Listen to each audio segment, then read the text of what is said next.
पहले संस्कृत ही बोलते थे, मनुष्य मात्र संस्कृत बोलते थे। इसलिए हनुमान जी ने वाल्मीकि रामायण में सीता जी के विषय में सोचा कि ये घबरा न जाए कहीं रावण मान करके हमको या कुछ मान करके, इसलिए मैं मानुषम वाक्यम अर्थवत मानुष वाक्यों का प्रयोग करूंगा। अगर द्विजातियों की संस्कृत का प्रयोग मैं करूंगा तो द्विजाति संस्कृत भाषण करने में समर्थ, सर्वदा संस्कृत बोलने वाला रावण जटाकटा संभ्रम भ्रमण निलिम्ब निर्झरी विलोल बीच वल्लरी विराजमान मूर्धनि की रचना करने के प्रखर पंडित प्रागल्भ से मंडित रावण उसकी भाषा समझ करके रावण की भाषा समझ करके भयभीत भी हो सकती हैं। इसलिए अतएव प्रवक्ष्यामि मानुषम वाक्यम अर्थवत्, इसलिए मैं अर्थवन मानुषम वाक्यम प्रवक्ष्यामि, अर्थ से परिपूर्ण मनुष्य के द्वारा बोली जाने वाली। तो मानुषम वाक्यम का मतलब क्या है? मनु महाराज के जो वाक्य हैं, मनु महाराज जो भाषा बोलते थे, मतलब मनुस्मृति की जो भाषा है वही भाषा में बोलूंगा। इस तरह की भाषा का व्यवहार किया। एतावता यह सिद्ध होता है कि सभी लोग संस्कृत ही बोलते थे, शब्दों का प्रयोग करते थे। बाद में धीरे धीरे धीरे धीरे धीरे धीरे ह्रासवाद के अनुसार ह्रास होने पर आज तो शुद्ध हिंदी भी नहीं बोल पा रहे हैं लोग, संस्कृत बोलने की बात तो दूर रही। ऐसी स्थिति में हम ये चाहेंगे कि यहाँ अपने प्रतिभा पाटव के माध्यम से जिन्होंने कंपटीशन बीट किया, हमारे शैलेंद्र पांडे जी, उनसे मैं कहूँगा कि वो आए और अपने दो शब्द लोगों को बोलें, बताएं, क्योंकि बुद्धिजीवी हैं, प्रतिभा प्रगल्भ है। कभी हमारे कई मित्र पढ़ने वाले साथी IAS IPS हुए हैं, तो मैं सोचता हूँ जैसे वो सब बोलते हैं तो अपनी बातें बताते हैं और अयोध्या का अनुभव अपने कुछ दो शब्दों में संतों महापुरुषों के सामने प्रस्तुत भी करेंगे। धन्यवाद आ रहा है श्रीमंता पांडेयवर्या बहुशः धन्यवाद प्रदीयते। अस्माकं समेषां परिषदि श्रीमन्तः रामहर्ष कुंज इत्याख्यस्य मठश्छात्रादिनिलयः, तत्र छात्राणां प्राधान्यं सतां गवामुच्च आदिपदेन समन्वयः भवति। मठश्छात्रादिनिलयः, छात्राणां निलयत्वं मठे प्राधान्यं भजते। अतः एवं भूताः अस्माकं सुहृदः श्रीमन्तः अयोध्यायां ये विराजमानाः अपि सन्ति, अध्ययोध्यं सुशोभिताः सन्ति, अयोध्यादासाश्चापि सन्ति। एवं अस्माकं परम सुहृदः तेषां सुस्वागतं विधाय अस्माकं मित्रभूतस्य श्रीमतः रामशरणवर्यस्य दक्षिण पार्श्ववर्तिनः श्रीमतः करुणानिधान शरण महाभागवतस्य सुस्वागतं व्याहरन् अस्माकं मध्ये समागताः ये सन्ति तेषां सर्वेषां स्वागतवचो स्वागतं व्याहरामः। आप सब लोगों के बीच में हमारे मणिराम दास छावनी सेवा ट्रस्ट के पूज्य स्वामी जी महाराज, पूज्यपाद श्रीमान श्री राम जन्मभूमि तीर्थ के अध्यक्ष श्री नृत्य गोपाल दास जी महाराज, जिनकी वात्सल्यमयी कृपा दृष्टि इस रामानुदास के ऊपर 1971 से आज तक बरस रही है।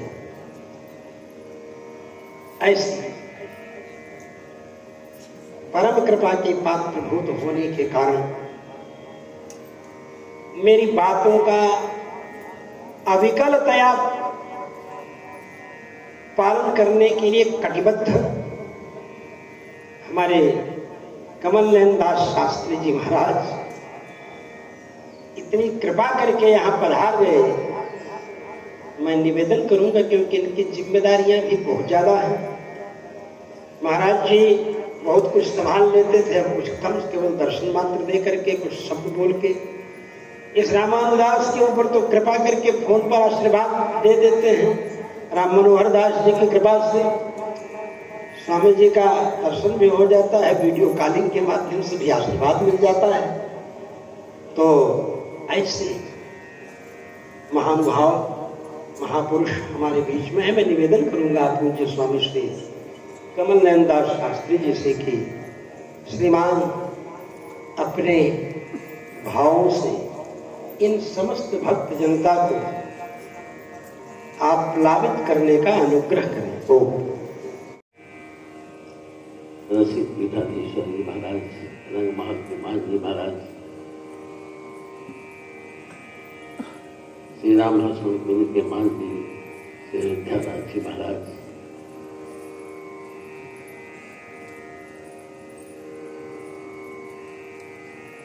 समस्त वंदनीय विद्वजन,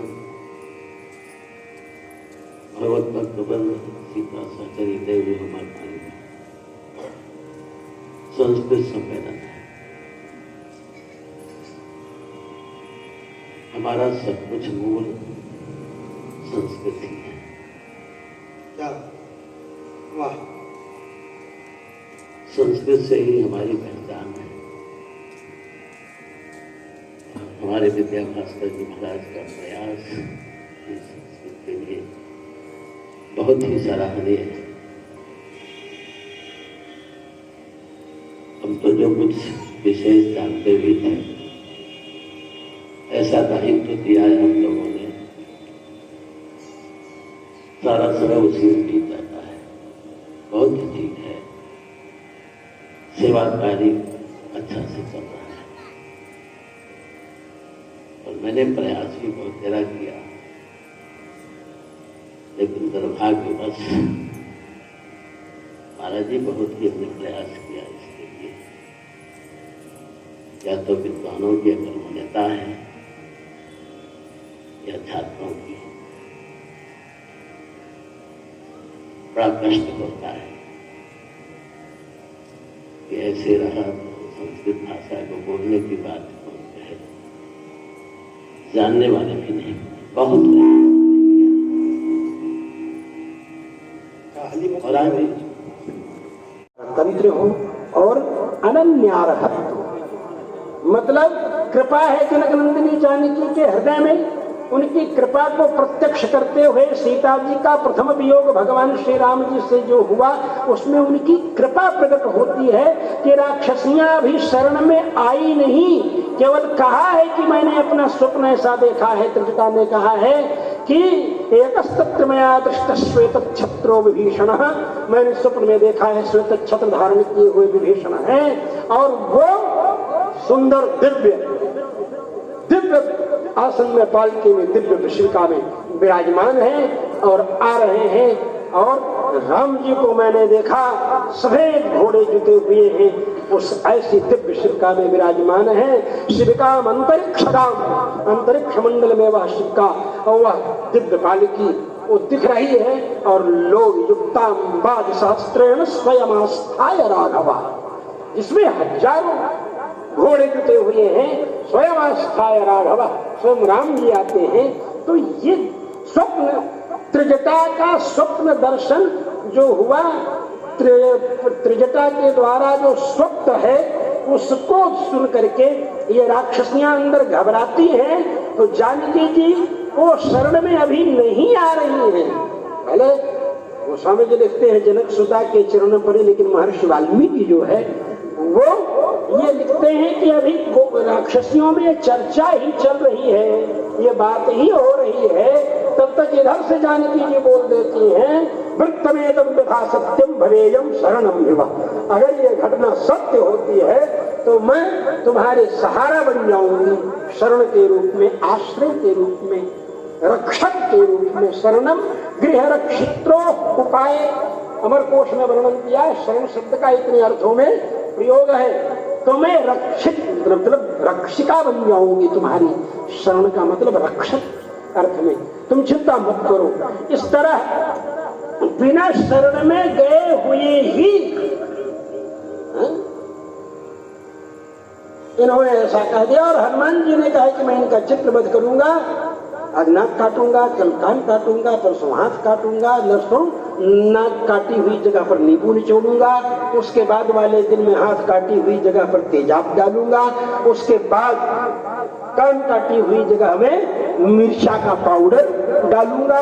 मैंने इस तरह से टार्चर करते हुए वध करने का नाम चित्रवध है। और इस बात पर जानकी जी ने कह दिया खबरदार, पापानां वा शुभानां वा पदार्हाणां प्रबन्धम कार्यं करुणमार्येण न कश्चित् नापराध्यति न अपराध्यति इति न कश्चित्। अपराध नहीं करता है ऐसा कोई है ही नहीं।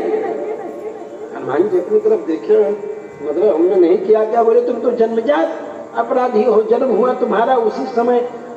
हमारे आर्यपुत्र पतिदेव के खानदान का प्रवर्तन करने वाले मूल विवस्वान सूर्य को ही तुम लीली बाल समय विभक्ष दियो, तब तीनों लोग भयो दिया और ठुड्डी पर मार दिया, वज्र का प्रयोग कर दिया गदा इंद्र ने, तो उसको बामो हनुरभज्जत, वही ठुड्डी तुम्हारी डैमेज हो गई थोड़ी।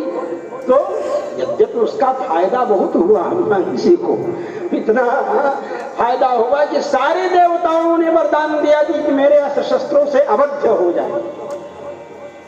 स्वच्छंदतश्च मरणम, मृत्यु ने भी स्पष्ट कह दिया कोई रोग तो होगा ही नहीं। और स्वच्छंदता पूर्वक जब ये चाहे, स्व माने अपनी, छंद माने इच्छा, अपनी इच्छा अनुसार इनको मरण होगा जब ये चाहेंगे। स्वच्छंदतश्च, इच्छा मृत्यु जिसको कहते हैं। इस तरह ऐसा वरदान मिला सभी देवताओं के द्वारा अवध्य। और सुग्रीव जी ने कहा कि सीता जी का पता लगा कि जो बोलेगा वो मतुल्य विभव सीता, मेरे समान वैभव वाला होगा और सैकड़ों अपराध भी कर देगा तो भी मेरे लिए वह अवध्य होगा और मैं उसका दोष नहीं देखूंगा। यहाँ तक कह दिया कि सीता जी का पता लगा के हमको बता देगा। तो हनुमान जी ने सीता जी का पता लगा करके बता दिया। ये सब वाल्मीकि रामायण में उपन्यास है, ये सब लिखा हुआ है। तो हम तो केवल इतना कहेंगे कि इतने महत्वपूर्ण सभी विषयों को समेटे हुए जो विषय वाल्मीकि रामायण में सबका विस्तार से बना, केवल एक विवाह वाला जो प्रसंग है उसको थोड़ा शॉर्टकट कर दिया है बालकांड में वाल्मीकि जी ने। उसी कवि को पूरा करने के लिए उन्होंने श्री गोस्वामी तुलसीदास जी के रूप में अवतार लिया। जैसे अपना काम पूरा करने के लिए भगवान अवतार लेते हैं ना, वैसे महर्षि वाल्मीकि ने तुलसीदास जी के रूप में अवतार लिया। विवाह का पूरा सांगोपांग वर्णन करने के लिए ही गोस्वामी तुलसीदास जी के रूप में अवतार लिया। यही हम अनुभव करते हैं और चिंतन करते हैं, मन में ये बात आती भी है। और वस्तुतः कुछ लोग कहते हैं कि भरत चरित्र के लिए अवतार लिया है उन्होंने, लेकिन यह नहीं। भरत चरित्र तो वाल्मीकि रामायण में बड़ा ही अद्भुत है, बड़ा ही लोकोत्तर है। उसका यदि आप चिंतन करेंगे तो अनुभव होगा। लेकिन विवाह वाला प्रसंग केवल 4 श्लोकों में ही संपन्न कर दिया उन्होंने। इसलिए विवाह के दिव्य वर्णन करने के लिए गोस्वामी तुलसीदास जी महाराज ने अवतार लिया। कलि कलुष जीव निस्तार हित वाल्मीकि तुलसी भयो। ब्रह्मा जी के अपरावतार गोस्वामी नाभादास जी महाराज इस बात को कहते हैं कि कलयुग के पापी जीवों का उद्धार करने के लिए वाल्मीकि जी ही तुलसी के रूप में आए। और सच में ऐसी बात अनुभव होती है। तो मैं संस्कृत वाली बात में ही विस्फोरण करने के रूप में हिंदी में आपको थोड़ा सा बताया। अब मैं निवेदन करूंगा हमारे रसिक पीठाधीश्वर पूज्य स्वामी जन्मेजय शरण जी महाराज जी से।